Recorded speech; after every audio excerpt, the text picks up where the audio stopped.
আসসালামু আলাইকুম। আজ আমি আমার 90 দশকের সেই স্কুল জীবনে ফিরে যাচ্ছি, যেটা আমার জীবনের খুব স্মরণীয় একটা অধ্যায়। আমার আজকের টাইটেলটা আমি একটু ভিন্নভাবে দিয়েছি। তার কারণ হলো এই রেসিপিটা প্রথম আমি আমার স্কুল জীবনের পাঠ্য বই থেকেই শিখেছিলাম। ক্লাস 7 কি 8 যে কোনো একটা ক্লাসের গার্হস্থ্য বইয়ে এই শামি কাবাব রেসিপিটা ছিল। আমি এখানে কাবাবের জন্য 500 গ্রাম গরুর মাংস নিয়েছি, আর এটা আমি ছোট ছোট করে টুকরো করে ভালোভাবে ধুয়ে নিয়েছি। আর এটা সলিড মাংস হতে হবে, হাড় চর্বি থাকলে চলবে না। আর কাবাবের জন্য লাগবে আমাদের ছোলার ডাল। তো আমি এখানে 125 গ্রাম ছোলার ডাল নিয়েছি, আর এটা আমি রান্নার 3 ঘন্টা আগে ভিজিয়ে রেখেছিলাম। এখন এটা ফুলে ডবল হয়ে গেছে। তো এই মাংস আর ডাল সম্পূর্ণ আমি এখন একটা হাঁড়িতে দিয়ে দিচ্ছি। চাইলে কাজটা আপনারা প্রেসার কুকারেও করতে পারবেন, কিন্তু প্রেসার কুকারে করতে গেলে সেক্ষেত্রে পানিটা একটু কমিয়ে দিতে হবে, কারণ প্রেসার কুকারে দ্রুত সিদ্ধ হয়ে যায়। আর আমি আপনাদের দেখানোর সুবিধার্থে এখন আমি হাঁড়িতে এর কাজটা করছি। আমি দিয়ে দিলাম পরিমাণ মতো লবণ, দিয়ে দিলাম 1 টেবিল চামচ গোটা জিরে, দিয়ে দিলাম 1 টেবিল চামচ ধনিয়া গুঁড়া, দিয়ে দিলাম 1 টেবিল চামচ মরিচের গুঁড়া। চাইলে সব কিছুই এখানে গোটা দেওয়া যায়, তো আমার কাছে যেমন ছিল আমি তেমনই দিলাম। আর দিয়ে দিলাম 1 চা চামচ পরিমাণে আমি গরম মশলার গুঁড়ো, আর পরিমাণ মতো আমি এখানে রসুন কুচি দিয়েছি, আর একটা 1.5 ইঞ্চি আদার টুকরো আমি ভালোভাবে কেটে দিয়েছি। এটা চোখের আন্দাজে দেখে বুঝে নিতে হবে। যেহেতু এই মাংসটা অনেক ভালো মতো সিদ্ধ করতে হবে, সেই ক্ষেত্রে সবই গোটা দেয়া যায়, সমস্যা নেই। তো আমার কাছে যা ছিল আমি তাই দিচ্ছি। আর এখানে আমি 3 টেবিল চামচ মতো সয়াবিন তেল দিয়ে দিলাম, আর আমি এখানে 2 কাপ পানি দিয়ে দিলাম। দিয়ে এখন এটা আমি ভালোভাবে মিশিয়ে নিচ্ছি।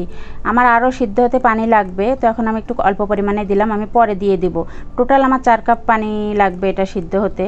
তো এখন এটা আমি মেখে ঝেঁকে এখন চুলায় বসিয়ে দিব। প্রথমে আমি চুলার জালটা হাই হিটে রাখবো, তারপরে আমি এটা মিডিয়াম টু লো হিটে এটা ভালোভাবে আমি সিদ্ধ করে নিব, একদম মানে যেন মাংস খুলে আসে এইভাবে।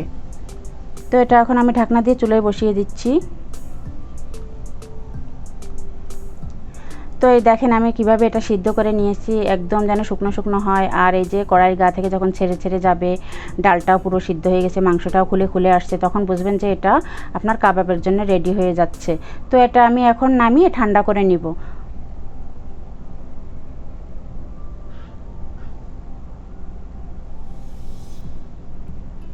তো ওটা নামিয়ে ঠান্ডা করে আমি ব্লেন্ডারে এই যে এটা ব্লেন্ড করে নিয়েছি। চাইলে শিলপাটায়ও আপনারা এই কাজটা করতে পারবেন। আর আমার প্রথম জীবনে আমি শিলপাটা দিয়ে এই কাজটা কিন্তু করেছিলাম, তখন আমাদের হাতের কাছে কোনো ব্লেন্ডার ছিল না। আমার মা আমাকে এই কাজে সাহায্য করেছিলেন। তো এটা আমি ভালোভাবে পেস্ট করে নিয়েছি। নিয়ে এখন উপকরণগুলো দিয়ে দিচ্ছি। এখানে আমি 1 চা চামচ পরিমাণ আবারও গরম মশলা দিয়ে দিলাম, কারণ আগে যে মশলা দিয়েছি ওটা ঘ্রাণ খানিকটা জাল হতে হতে নষ্ট হয়ে যায়। তো এই জন্য আমি 1 চা চামচ গরম মশলা দিলাম, আর দিলাম পরিমাণ মতো কাঁচামরিচ ও ধনিয়া পাতা। আর এখানে কিন্তু পুদিনা পাতার ব্যবহারটা খুবই হয়। হোটেল রেস্টুরেন্টে সাধারণত পুদিনা পাতায় ব্যবহার করে। যারা পুদিনা পাতার ঘ্রাণ সহ্য করতে পারবেন তারা এখানে মানে পুদিনা পাতাটা দিয়ে নেবেন। তো আমার হাতের কাছে ধনিয়া পাতা ছিল, আমি ধনিয়া পাতা দিয়ে দিলাম। আর দিয়ে দিলাম পেঁয়াজ কুচি। আর পেঁয়াজটা আমি এখানে একটু ভেজে নিয়েছি। এর কারণ হলো পেঁয়াজটা যদি একটু হালকা ভেজে দেই, সেরকম ভাজিনি কিন্তু হালকা ভেজেছি, তাহলে কি হয় মানে বেশ রেখে খাওয়া যায়, সহজে নষ্ট হয় না। আর বাইন্ডিংয়ের জন্য এখানে আমি প্রথমে একটা ডিম ভেঙে দিলাম। আমি যেহেতু আমার এখানে 500 গ্রামের মাংসের কিমা, আমি এটা বাইন্ডিংয়ে আমার 2টা ডিম ব্যবহার হয়েছে। তো প্রথম আমি একটা দিয়ে আগে দেখে নিচ্ছি বাইন্ডিংটা ঠিকঠাক হলো কি না। যদি একটা ডিমে আপনাদের ঠিকঠাক কভার হয়ে যায় তাহলে 2টা ডিম দেওয়ার দরকার নেই। তো আমার মনে হচ্ছিলো একটু শুকনো শুকনো, এই জন্য আমি আরও একটা ডিম ভেঙে দিলাম। দিয়ে এটা আমি ভালোভাবে এখন মেখে ঝেঁকে নিচ্ছি। আর আমার জাহিনের অনুরোধে আমি এখানে মরিচের ব্যবহারটা একটু কম করেছি, কাঁচা মরিচের ব্যবহারটা। আপনারা চাইলে আরও মরিচ দিতে পারবেন। আর এই কাবাবটা একটু ঝালঝাল খেতেই কিন্তু ভালো লাগে। অবশ্য আমার গরম মশলায় যথেষ্ট গোলমরিচের গুঁড়া ছিল। তো এটা আমি এখন ভালোভাবে মেখে ঝেঁকে নিচ্ছি কাবাবের মতো করে। তো এটা আমি এখন এই যে মুটমুট করে নিচ্ছি, নিয়ে একদম কাবাবের আকার করে নিব। এখন বেশি ছোটও না বড়ও না, স্বাভাবিক যে সাইজটা হয় আমি সেই সাইজটাই করছি।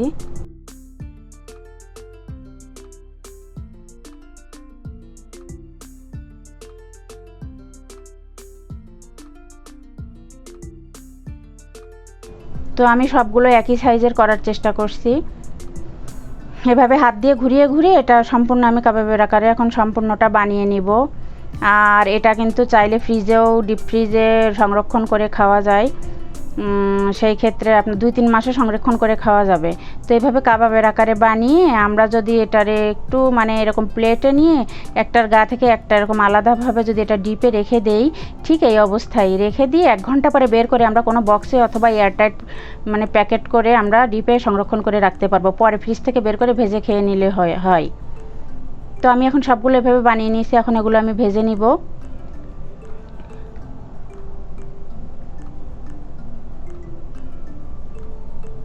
তো চুলায় আমি একটা কড়াই বসিয়ে পর্যাপ্ত তেল দিয়ে দিলাম, আর এটা কম তেলেও ভাজা যায়, আমি একটু ডুবন্ত তেলেই ভাজছি। তো তেলটা গরম হয়ে গেলে আমি চুলার হিটটা একদম মিডিয়াম থেকে লো হিটে করে দিয়েছি। এখন এটা আমি একটু সময় নিয়ে ভাজবো, যেহেতু এখানে কাঁচা কিছু নেই, সবগুলোই কুক করা, শুধু ডিমটা একটু কাঁচা আছে। তবু আমি হালকা এপিট ওপিট করে 4-5 মিনিট ধরে কাবাবটা এখন ভেজে নিব। আর যেহেতু এই কাবাবে ডিম ব্যবহার হয়, এজন্য তেলে একটু ফেনা উঠতে পারে।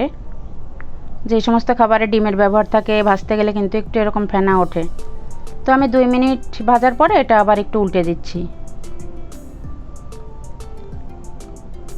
এটা আপনি আপনার প্রয়োজন মতো ভেজে নেবেন। আর কাবাবটা মূলত একটু ডিপ ব্রাউন করেই ভাজা হয়, একটু গাঢ় কালার করে আর কি ভাজা হয়। ব্লেন্ড করার আগে কিমা অবশ্যই ঠান্ডা করে নিতে হবে, নতুবা ব্লেন্ডার নষ্ট হয়ে যেতে পারে। তো এই 90 দশকের কথা স্মরণ করে আমি আমার এই কাবাবটা করছি। আর আমি যেই খাবারটা যেখান থেকেই শিখি না কেন, আমার সেই খাবারটা তৈরির সময় আমার সেই কথাটা মনে উঠবে, যার কাছ থেকে আমি শিখে থাকি বা যেখান থেকেই শিখি না কেন, সবই আমার মানে মনে ভেসে ওঠে।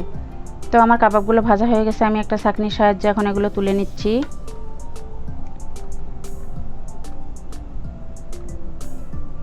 আর উপরটা বেশ ক্রিস্পি হয়েছে।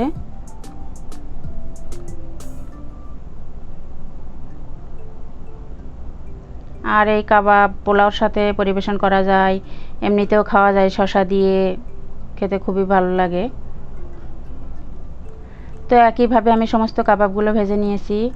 আর আমি আশা করছি আমার ভিডিওটা সবার কাছে ভালো লাগবে। যদি ভালো লাগে, আর যারা এখনও সাবস্ক্রাইব করেননি অবশ্যই সাবস্ক্রাইব করে দিবেন, আর অবশ্যই একটা লাইক দিয়ে দিবেন, কারণ আপনার একটা লাইক আমার ভিডিওটা অনেক দূরে পৌঁছে দিতে সাহায্য করবে। তো আর আমি সম্পূর্ণ ঘরোয়া মশলা দিয়ে কাবাবটা বানানোর চেষ্টা করেছি। সবাই ভালো থাকবেন, সুস্থ থাকবেন, আমার জন্য দোয়া করবেন। আসসালামু আলাইকুম।